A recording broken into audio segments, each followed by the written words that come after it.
कहते हैं। હું બંસી આજે વિકસિત ભારતના ધ્યેયના લક્ષ્યો ઉપર કેટલા વિચારો લઈને તમારી વચ્ચે હાજર છું।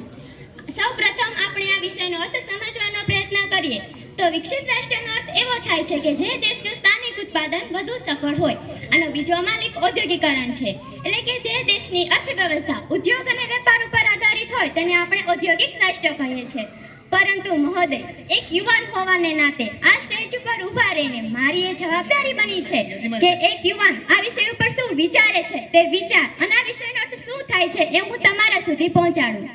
એક એવું રાષ્ટ્ર કે જ્યાં આરોગ્યની સેવા સારી રીતે કામ કરતી હોય, એક એવું રાષ્ટ્ર કે જ્યાં ગરીબી જડથી મૂળથી નાશ પામે, એક એવું રાષ્ટ્ર કે જ્યાં સરકાર ભ્રષ્ટાચારથી મુક્ત હોય, એક એવું રાષ્ટ્ર કે જ્યાં કોઈ પણ વિદ્યાર્થી નાણાકીય તંગીને કારણે શિક્ષણથી વંચિત ન રહી શકે, એક એવું રાષ્ટ્ર કે જ્યાં સરકાર ભ્રષ્ટાચારથી મુક્ત હોય। હવે હું તમને આપણા ઇતિહાસની વાત કરું તો ભારતના ગર્વની ગાથા દુનિયાભરમાં ગુંજી રહી છે।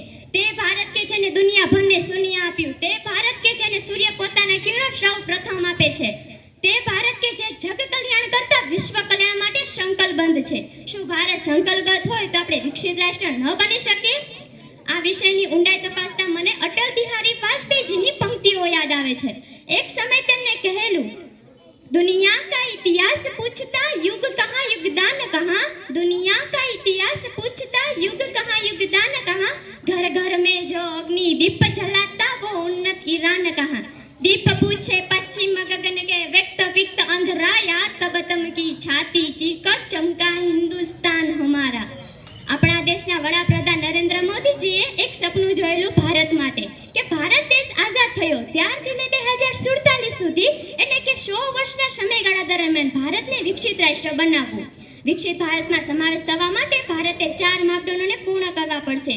રાષ્ટ્રીય આવક, માથાદીઠ આવક, જીડીપી, એસડીએ વગેરેમાં વધારો કરવો પડશે।